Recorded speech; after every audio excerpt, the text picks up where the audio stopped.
Hi everyone, welcome back to my channel. This is Divine Scarlett, and I hope you guys have enjoyed watching our previous episodes. I am pretty sure a lot of you must have got a little idea what we're doing. Today we have a very wonderful, beautiful artist with us who has been creating amazing, stunning looks for all that I remember. Please welcome Zeesh with us today, aka Zeeshan Ali. Hi Zeesh, how are you doing today? I'm so glad we're doing this. I'm so glad. How are you? I am wonderful. I am really thankful that you agreed to be on the show, and I cannot thank you enough for that. Pleasure. You're doing something. It's such a relevant and important topic. I think this is need of the hour, and I'm glad that I could be a part of this. Thank you so much. So let's start off with the two main questions that we keep on asking everyone. What is your gender identity, and what are the pronouns that you go by with? For me, I gender has always been quite confusing, even till today. Sometimes I'm completely masculine, sometimes I'm feminine, sometimes I'm neither, and sometimes I'm just an alien. I don't. So it's always a confusion and a problem for me, and I think that something will come as time passes for me to understand what my gender and where do I fit into the spectrum. And sometimes I find it I don't need to fit in anywhere, and I am cool being Zeesh as I am, and I enjoy that. I think at the moment that's where I stand at. Gender is a confusing subject, I feel. I completely agree. I mean, sometimes you may not even realize how feminine you can be. Sometimes you may not realize how masculine you can be. So I Absolutely. completely agree to your point. Just confirming, what are the pronouns that you usually prefer? It's I. It's always easier to go by them, Z, or that. Specifically because I find it much more pleasing than he or she, because sometimes that can be extremely offensive, sometimes it cannot be, and it's fine for me. So what's easier and the best way for me to go about and people to address me is by them or by just by Z, Z being another gender neutral pronoun. Yeah. Correct. And so we will be continuing as they, them, and Z, as you mentioned. And surprisingly, that actually spells your name as well. It works, right? It works. That's why I think you do not want to go by any other gender because it's like Z. Hey, why not, right? Very true. All right, so tell us about your growing up experience. How was your experience? I mean, how did you feel when you were growing up? Was it something different? For me, growing up, I was a skinny little effeminate kid, in a box of hay, a needle somewhere in between. It was not the worst and not the best time, because I had an amazing family who loved me and supported me even when they didn't understand it. But I was also surrounded by people who would bully me or abuse me for my way of being, and it was never a good time growing up. I think it just got worse as I got into like middle school, somewhere around fifth to sixth grade, where I started understanding a bit about myself and things like that, still unaware of what is myself. um, it was a tough time. It just after around, I think, when I was 18, 19, where I actually understood the space where queer community is existing in this world, and there are people who do not fit the norms in a way. And I think after that is where I kind of came into myself. It's still a learning process. I'm still finding and searching for myself, and I know who I am. But then, how do I express that to people is still a problem for me, and I still find that difficult. And I think it's fine. Sometimes it's not easy for everyone. So I think right now, from that space of childhood to now, I think what I have really worked is accepting myself as I feel, as I am. I think that's the best way that I can keep my sanity in a way. You True. know. So people who just heard, Zesh talking about their growing up experience, there's one very important thing that you need to understand that it is something very personal to a person. They sometimes have to struggle to understand who they are, what their identity is. Sometimes they may not even find the answers, and that is also okay. It's That's not something, yeah, and it is not something where you should poke in, or misgender them, telling them that, oh, your gender identity is this, because you are not the one to determine that. So absolutely. let a person explore themselves. So thank you so much for sharing your growing up experience, and the way you still are questioning. It is highly admirable that you are so open and free to say that out loud. A lot of people may not be able to. Because I really feel that we are, even in our own community, we are supposed to be boxed. Either we are homosexuals, either we are non-binary, either we are this or that. I don't know who I am. I just know I'm Z and I'm fine with that. And as time progresses, I'll explore and understand more. And that's Or all right. probably you never find the answer, and that is okay too. Which is fine. Which is fine. I'm just a fucking unicorn in this world living my life. Yeah, I guess your look, your shine on your face, that says that you are a unicorn. There you go now. There you go. All right, and tell us about. I mean, you are a wonderful, amazing makeup artist. You are a fabulous, costume designer.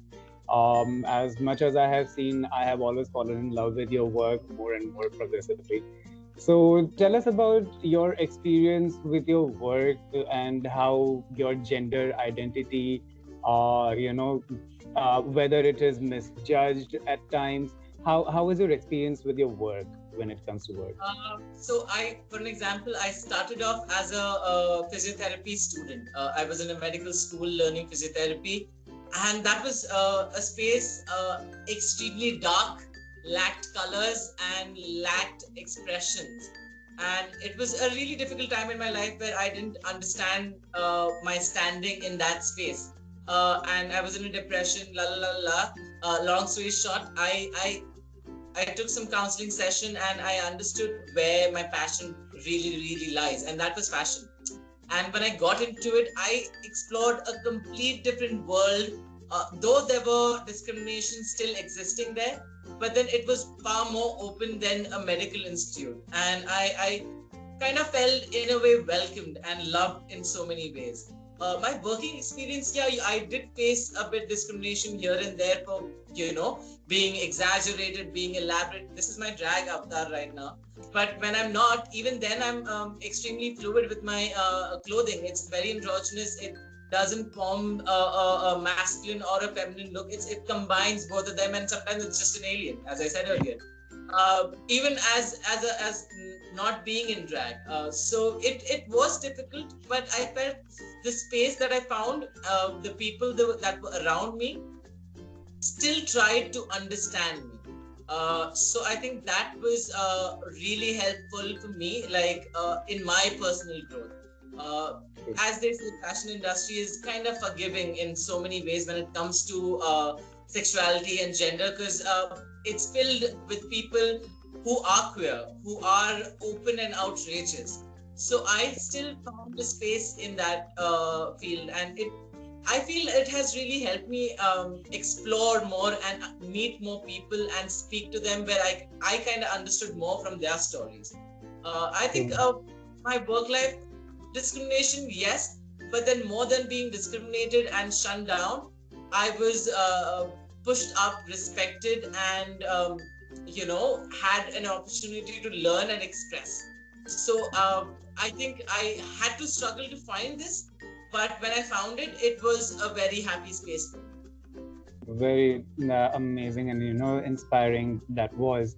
And I think a lot of us need to realize and understand that many of the people from the queer community and the people who are non-gender binary, they are struggling to find a space for themselves where they are not discriminated or felt unwelcomed.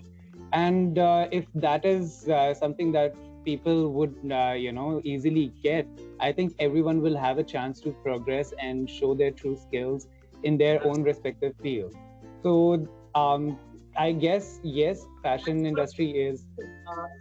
Fashion industry has become it has been welcoming all through the times. I think other industries should come up to par when we are talking about queer identity and queer topics, and they need to educate. Like for an example, in corporate system, I think that is needed where we talk about and discuss that it's okay and you can be however you want to be. And I think we really need to bring other spaces up along. As like I was lucky that my passion relied in fashion and I had that space to get into. But so many of us do not have that. So many of us do not have passion as their passion. They're into, for example, law, for so many other fields. And over there, not only for queer people, even for women, it's a problem. So I think we really need to work, and there's a long way ahead of us. Very true. And I hope that people who are watching this would realize that how important it is to accept the people as they are. Because in the end, what I feel working in my corporate sector, that where I'm working right now, I realize that it is not who I am that matters. It is what I present to the table, what I give out as productive output to the company. So as long as I am capable of doing that, as long as Zeesh is capable of doing what they are doing, I don't think that who they are or how they feel is the topic to be discussed at that point. So it's also such a fact. If the person is happy and content, the Yeah, work and the productivity is far more excellent. And I think true. that's what people need to understand, and these corporate heads need to really understand, is that when a person is open and like respected as they are, the work also gets better and better. So it Very, works both ways. It doesn't work just for the person, but it works for the company as well. very true. And I mean, in this short span of time, I think you have given us a lot to think about. So I'm really thankful for that. I would like to ask you one message that you would like to say or share with the people who are watching this video right now. If you're talking about queer people, I really feel what has really helped me is finding a support group, is finding people that can understand you the way you are, that can speak your language. And I think growing up as a teenager, I didn't have that. It's only after post my teens, when I was 19, when I was on the edge of 19, that's where I discovered the community that existed and has been there for the longest of time. Till I didn't find that, I was alone. I was that lone, as I said earlier, like a needle in a hay. But till I found that, it really helped me become my own. Because sometimes families do not understand you because they have been raised in a complete different perspective. It takes a lot of time for a mother who has never seen a queer conversation as we have growing Yeah, up. It takes a lot of time for that mother to understand their queer child. So I think what is needed is a little more time, a little more conversation, and finding someone that could understand you. So, know thyself, make people, and make your own family. I think that's my message. I think that's essential right now for us to thrive and survive. definitely. And I completely agree to you because I also find chosen family for myself to help and support me when my own blood relatives were not there. So this is for everyone out there who is struggling. Do not feel alone because you may think that you do not have any support or there is no one to be there for you. But trust me, we are here and we know we are going to face these issues. So we'll always stand by you. Door from Harry Potter. Help will be provided. You just need to ask for it, right? You Very just need to true. look around, and help will be there. People are out there helping and supporting each other. You just need to look around, and Fantastic. that's on your part. And I think that's something everyone needs to do. And it's just not for queer people, even heterosexual kids, teenagers who suffer this because their families do not understand them. And I think it's Yeah, essential for the entire generation of queer and like humans as a whole. You need to find people that can understand you and respect you for who you are. I think it's very very, essential. Definitely. And with that, I would like to thank you, Zeesh, that you came on the show. You shared so much light in your growing up and the things that are essential for our growth. So thanks a lot for being a part of the show. I cannot thank you enough. Such a Uh, pleasure. would you Thank like you to do so the much honors? for inviting me, honey. It was pleasure. Would you like to do the honors and ask our people to do the necessary things for the video? Well, over here, what Divine Scarlett is doing is an important conversation that is very needed at this time and hour. And I think this kind of conversation needs to be seen by more people. So please like, subscribe, and share as much as you can. And spread the love because there's nothing more important than love, honey. Yes. Thank you so much. And guys, do like, subscribe, share, comment, whatever you can. Spread the video and spread more love, as Ish said. Thank. Amen. All right, guys. See you next time. And I hope you guys enjoy the video. Take care.